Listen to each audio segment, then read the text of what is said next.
So a brother in Christ and I, we used to work together, and I remember him having this conversation with one of my other coworkers about the Lord, and so I just kind of sat in and listened on it. Like I said, I didn't have a relationship with the Lord at the time, and I was just kind of like, oh well, of course I can argue, for the worldly aspect of it. And so time went on, and I remember me and my brother in Christ, Cal, we just kind of kept bumping heads about things. Like I was literally trying to search for issues to kind of disprove his love for God, because he was so on fire for Christ.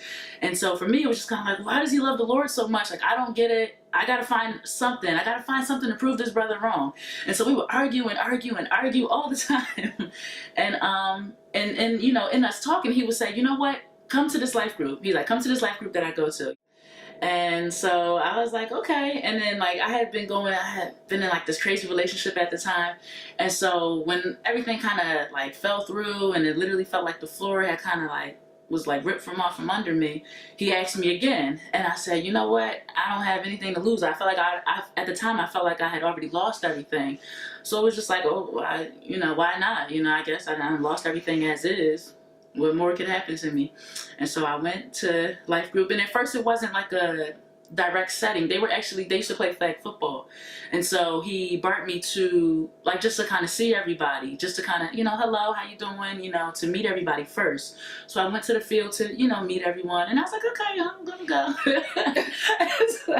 So I left after that, and then then the invitation again was, hey, come to life group. Life group was on Fridays, and so I went.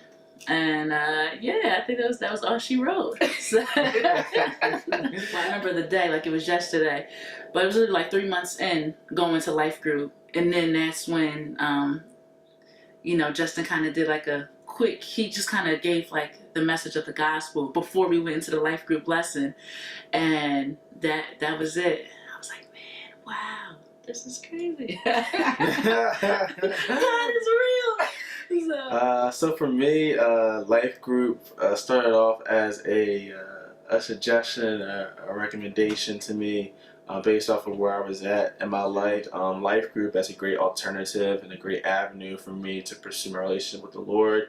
I'm in that community that I was kind of seeking, and recommended Justin Hicks as a life group facilitator for the young adults. So I thought that'd be a good fit because it gave me the opportunity to still stay at my father's church, but at the same time be able to on a weekly basis have that community and bond with other believers that I needed. And so you were a member of another church. I was at the time that I joined life group. And so individual paths led you to the same life group. Yeah. You didn't know Christ. No. And was fighting it tooth and nail. You came chasing after a relationship with other godly men and life group, and then you two meet. Yeah. So why don't you guys tell me about a time when life happened to you and your life group family was kind of there to support you through it. Okay. Yeah. So, wow. So this is just one of many stories of when our life group family has been there to support us and lift us up when life happened. And so, to kind of provide a little context. So, in the second week, we found out we were having Sky. We found out Sky was coming. And then towards the end of August, the beginning of September, Blair had lost his job, and we were in that season until the end of October. And so, you talk about just again, just life happening, just kind of being under so much stress. So like I said, so just imagine we're finding out that we're new parents, that we're about, that this little one is coming. He comes and says, I lost my job. And I remember just being under just stress, just feeling defeated. I really remember the day that it happened. He came home. I actually saw him in the parking lot with a box. And I was like, oh, okay, I'm not putting two to two together. I'm not thinking nothing of it. It happened on a Friday. And so, I came in the house, and, he kind of texted me beforehand and was like, babe, we got to talk, when you come home. And I'm like, okay. So I come home. He was like, I got fired. They let me go. And I'm like, what? So, and honestly, I laughed, because I thought he was playing. I was like, why are you playing? I was joking. I'm laughing, I'm like, stop playing, all the time. He was like, no, you see this box? This is all my stuff that was on my desk. It's here. Like, on Monday, I'm not going back to work. And I'm like, stop lying. It took a little bit to set in because I really just thought, like, again, like, you're thinking so many things. And I think that's the last thing you think that's going to happen. And I'm like, I guess we thought we had it all together. I'm working my job. He's got his. And so, so it was stressful. And I just kind of remember, like, us going to them just kind of like, guys, like, I really don't know what to do. Like, and I think we started taking Financial Peace shortly after that. And so, like, Financial Peace has given us all these things to do. Like, oh, you guys should establish like a savings account and have this, an emergency fund and all of that. I'm like, we can't even afford to, like, make ends meet right now, And so the beginning pressure of, like, going through, like, morning sickness, which is actually all day sickness, I don't care what they tell you. So, just kind of being sick and tired and just really feeling like every day, like, I'm like, I can't afford to take a day off right now because, like, my job and my check is the only thing that's sustaining us right now and keeping us. And so, like I said, so our brothers and sisters were just kind of there to encourage us, to just kind of push us along the way. I know the guys were really instrumental in just kind of keeping Blair encouraged. Like, hey man, like, I know you want to provide for your family. I know this is a rough time, but we're here, and I know the ladies from me were just kind of helping me, just kind of giving me that push that I needed to kind of keep on going, so that they were my ear.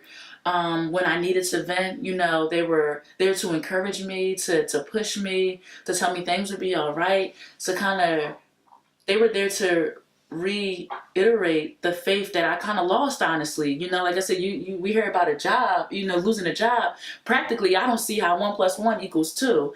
And so in my mind, I'm just like, okay, you keep talking about the Lord and how, just being faithful and being in Christ and how things are going to come together and things are going to happen. Honestly, when we're going through, you don't always see that, and I didn't. And so to kind of have them on my side, to kind of say, it's okay, Sal, like, you guys are going to be all right, everything's going to be good. I was like, oh, okay.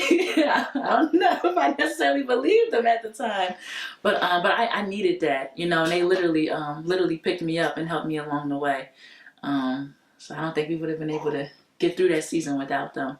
And the great thing about that too, what I want to talk about is that our life group had an off season. We weren't going through a curriculum at the time, and the fact that they were still there for us to help us was really powerful, because it shows that again, like, you can say, okay, curriculum is going for 12 weeks or 12 weeks at a time, and then that's it. I believe when you're in the life group, you really are in it for life. To dive deeper into our relationship with the Lord. Really trying to be in a relationship with other godly men and brothers. And for me, being a lifetime or a long time church goer and believer growing up in a Christian family, I wanted to try something that was a little bit different than just your typical go to church. To grow and to literally have people that you didn't know become family, become brothers and sisters in your life. Like I said, we've experienced the birth of our child with them, our wedding, we were in each other's weddings, just everything, the highs, the lows, the ups and downs. Life. So that's why you come to life group. I think there's something in life group for everybody. Yes. Looking for love, you can find it in life group. Yes. Looking for family, you can find it in life group. Looking for relationship, you can find it in life group. If you're looking for growth, you can find it in life group. If you're looking to learn, you can find it in life group. If you're looking for a good time, you can find it in life group. There's so many things you can find just in life group. And maybe a good meal, if you're looking for a good meal, a good snack or two, you can find that in life group too. Life group. Life group.